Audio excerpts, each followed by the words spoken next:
अगर सत्ता की कुर्सी पर बैठते ही किसी को ये लगने लगे कि परंपरा, सम्मान और संवेदना सब उसके नीचे दबे हुए हैं, तो फिर सवाल सिर्फ राजनीति का नहीं रहता, सवाल सभ्यता का हो जाता है। अखिलेश यादव का बयान इसी सवाल से शुरू होता है और सीधे सरकार की नीयत पर उंगली रख देता है। वे कहते हैं कि शंकराचार्य का अपमान कोई साधारण प्रशासनिक चूक नहीं है, ये उस सोच का परिणाम है जिसमें सत्ता खुद को सर्वोपरि और बाकी सबको तुच्छ मानने लगती है। माघ मेले जैसे पवित्र आयोजन में जहां श्रद्धा बोलनी चाहिए वहां आदेश बोलते नजर आए, जहां विनम्रता होनी चाहिए थी वहां अहंकार दिखा, और जहां शंकराचार्य जैसे संत का सम्मान होना चाहिए था वहां प्रशासन से टकराव की खबरें सामने आई। अखिलेश यादव उसे सीधे अधर्म बताते हैं और कहते हैं कि जो खुद को धर्म का सबसे बड़ा रक्षक बताता है वही अगर संतों का सम्मान नहीं कर पा रहा है तो फिर उसका धर्म सिर्फ पोस्टर और भाषणों तक सीमित है। वे तंज कसते हुए कहते हैं कि आज बीजेपी धर्म की बात तो बहुत करती है लेकिन व्यवहार में उसका रास्ता पूंजीवाद और सांप्रदायिकता से होकर गुजरता है। मंदिरों की तस्वीरें दिखाई जाती हैं लेकिन किसानों के खेत सूखे पड़े हैं, जयकारे लगाए जाते हैं कि नौजवान रोजगार के लिए भटक रहा है, बड़े बड़े उद्योगपतियों के लिए लाल कालीन बिछा दी जाती है लेकिन छोटे व्यापारी और आम आदमी करों और महंगाई के बोझ तले दबे हुए हैं।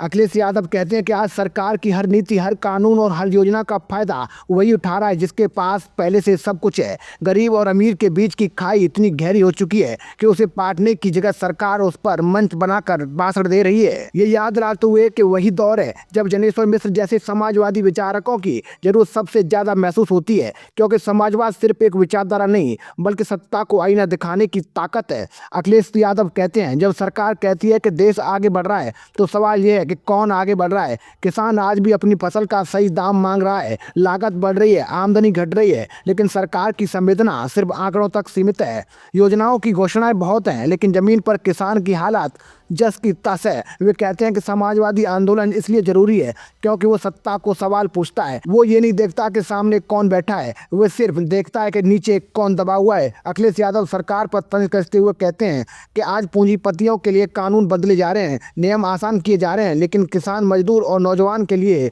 सिर्फ धैर्य रखने की सलाह दी जा रही है। और जब कोई इस असंतुलन पर सवाल उठाता है तो उसे देशद्रोही, समाज विरोधी या किसी नए टैक्स से बांध दिया जाता है। और यही नहीं, अखिलेश यादव डिप्टी सीएम ब्रजेश पाठक के बयान को लेकर भी सरकार की मानसिकता पर चोट करते हैं। वे कहते हैं कि अगर किसी ने सच में बाटी चोखा खाया है तो उसे फोटो खिंचवाने या बयान देने का अधिकार नहीं मिल जाता। सम्मान शब्दों से नहीं आचरण से दिखता है, और जिस सरकार में डिप्टी सीएम को बार बार फटकार लगती हो उस सरकार के प्रतिनिधि अगर दूसरों को ज्ञान देंगे तो ये विडंबना नहीं तो क्या है। अखिलेश यादव कहते हैं कि सत्ता में बैठकर अकड़ दिखाना आसान है लेकिन जिम्मेदारी निभाना बहुत मुश्किल। आज उत्तर प्रदेश में वही मुश्किल काम सबसे ज्यादा गायब है। वे कहते हैं कि बीजेपी सरकार बार बार राम राज्य की बात करती है लेकिन राम राज्य में सबसे पहले सम्मान होता है, मर्यादा होती है और जवाबदेही होती है। यहाँ तो हाल ये है कि अदालतों से आदेश आते हैं तो उन्हें नज़रअंदाज किया जाता है, लेकिन सत्ता के अनुकूल फैसला ना आए तो उसे पूरा तंत्र सक्रिय हो जाता है। अखिलेश यादव का तंज यहीं और गहरा हो जाता है। वे कहते हैं कि आज सरकार को आलोचना से डर लगता है, सवाल से डर लगता है और सच से डर लगता है, इसलिए या तो आवाज़ दबाई जाती है या फिर मुद्दों को घुमा दिया जाता है। शंकराचार्य का मामला इसका उदाहरण है। सवाल प्रशासन के रवैये पर था लेकिन जवाब देने की बजाय मामले को इधर उधर मोड़ने की कोशिश हुई। अखिलेश साहब कहते हैं कि समाजवादी पार्टी इस रास्ते पर नहीं चलेगी। हम जनेश्वर मिश्र, मुलायम सिंह यादव और उन तमाम नेताओं की विरासत को आगे बढ़ा रहे हैं जिन्होंने सत्ता को सेवा का माध्यम माना, न कि प्रदर्शन का मंच। उनका कहना है कि आज उत्तर प्रदेश को ऐसे शासन की जरूरत है जो दिखावे से नहीं संवेदना से चले, जो धर्म को वोट के लिए नहीं समाज के लिए देखे, जो पूंजी को नियंत्रित करे न कि